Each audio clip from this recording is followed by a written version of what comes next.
आज आरजेडी का असली कमांड उन घुसपैठियों और साजिशकर्ताओं के हाथ में है जिन्हें दुश्मन ने भेजा है, जिसका एकमात्र मकसद है लालूवाद को तबाह करना है। ये शब्द किसी भी पक्ष के नेता के नहीं, ये उस बेटी के हैं जिसने अपने पिता को नया जीवन देने के लिए अपनी किडनी तक दान कर दिया। जनवरी 2026 की सत्र की वो सुबह जब रोहिणी आचार्य ने वो ट्वीट किया तो पटना से लेकर दिल्ली तक हंगामा हो गया। लोग पूछने लगे, क्या लालू प्रसाद यादव का बनाया वो किला अंदर से ढह रहा है? 2025 के चुनाव में सबसे ज्यादा वोट पाने के बावजूद आरजेडी से 25 सीटों पर क्यों सिमट गए? क्या तेजस्वी यादव का नया विजन पुराने लालूवाद से टकरा रहा है? आज इस स्पेशल रिपोर्ट में हम लालू परिवार के अंदर की अंदरूनी महाभारत की परतें खोलेंगे, जिसे अब तक पर्दे के पीछे रखा गया। चुनाव का वो जब वोट मिले पर सत्ता नहीं मिली। कहानी की शुरुआत होती है नवंबर 2025 के बिहार विधानसभा चुनाव से। बिहार की सड़कों पर लालटेन की लौ बहुत तेज दिख रही थी। तेजस्वी यादव की सभाओं में उमड़ता जनसैलाब गवाही दे रहा था कि बदलाव होने वाला है, लेकिन जब ईवीएम खोली तो नतीजे किसी डरावने सपने जैसे थे। एनडीए ने 202 सीटों के साथ प्रचंड बहुमत हासिल किया। बीजेपी 89 सीटों के साथ बिहार की सबसे बड़ी पार्टी बनकर उभरी। नीतीश कुमार की जेडीयू, जिसे लोग खत्म मान रहे थे, वो 43 से उछलकर 85 सीटों पर जा पहुंची। लेकिन सबसे बड़ा रहस्य था आरजेडी का वो आंकड़ा। पार्टी को पूरे लगभग 1,15,00,000 वोट मिले, यानी वोट शेयर के मामले में आरजेडी अभी भी नंबर 1 थी, लेकिन सीटों के मामले में वो 75 से गिरकर 25 पर आ गई। ऐसा क्यों हुआ? कहानी यहाँ पेचीदा हो जाती है। जब वोट सबसे ज्यादा थे तो वो सीट में तब्दील क्यों नहीं हुई? क्या पार्टी के रणनीतिकार या भापने में नाकाम रहे कि उनका वोट बैंक तो सलामत है, लेकिन गठबंधन के साथियों और अंदरूनी कला ने स्ट्राइक रेट को बर्बाद कर दिया है? यह हार सिर्फ एक चुनावी हार नहीं थी, यह उस आत्मविश्वास की हार थी जो तेजस्वी ने पिछले 5 सालों में बनाया था।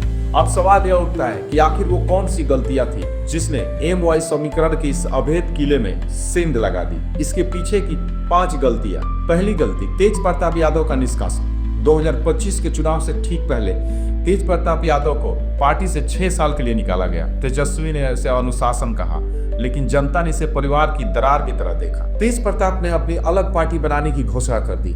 लालू राबड़ी मोर्चे बैनर के तले आरजेडी का वोट काटना शुरू कर दिया। दूसरी गलती, गठबंधन का बिखराव। तेजस्वी ने इस बार नीतीश कुमार को वह तरजीह नहीं दी जो पुराने दौर में लालू जी दिया करते थे। दूरियां इतनी बढ़ी कि नीतीश ने पाला बदला और एनडीए को वो मजबूती दी जिसे तोड़ना नामुमकिन हो गया। तीसरी गलती यह थी, युवाओं और महिलाओं की खामोशी।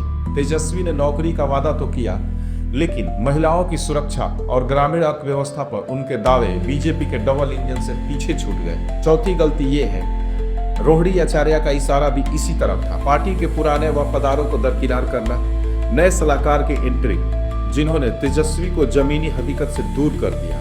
पांचवी गलती, जाति का गलत गणित। आरजेडी सिर्फ यादव और मुस्लिम वोटों के भरोसे रही, जबकि बीजेपी और जेडीयू ने अति पिछड़ा, ईबीसी और महादलित का एक ऐसा साइलेंट वोट बैंक तैयार कर लिया जिसका अंदाजा तेजस्वी को आखिरी वक्त तक नहीं लगा। जनवरी 2026 में राजनीति शांत थी। तभी रोहिणी आचार्य का वो ट्वीट आता है जिसने तेजस्वी की लीडरशिप पर सीधे सवालिया निशान छोड़ता है। रोहिणी ने लिखा कि पार्टी में साजिशकर्ता घुस गए। इस ट्वीट का मतलब गहरा था।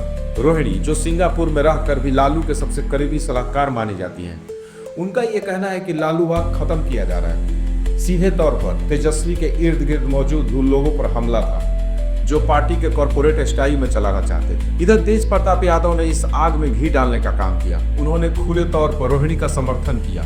उन्होंने कहा कि मेरी बहन ने वही कहा जो मैं सालों से कह रहा हूँ। तेज प्रताप यादव, जिन्हें 2025 में पार्टी से निकाला गया था, अब एक बागी के रूप में नहीं बल्कि असली वारिस के रूप में खुद को पेश करने लगे। उन्होंने दावा किया कि तेजस्वी यादव को उन लोगों ने घेर लिया है जो कभी लालू यादव के दुश्मन हुआ करते थे। अब लालू यादव के परिवार के अंदर 2 गुट साफ दिखने लगा है।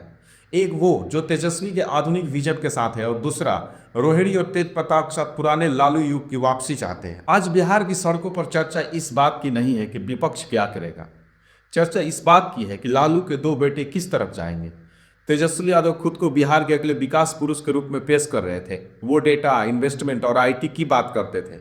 लेकिन दूसरी तरफ तेज प्रताप, जो जनता दरबार लगाते हैं, कृष्ण भक्ति करते हैं और जमीनी जुड़ाव की बात करते हैं, उनका कहना है कि पार्टी एसी कमरों से नहीं, धूल और पसीनों से चलती है। 2025 में अलग पार्टी बनाने के बाद तेज प्रताप यादव ने दिखा दिया कि वो भले चुनाव नहीं जीते, लेकिन आरजेडी को हराने की ताकत रखते हैं।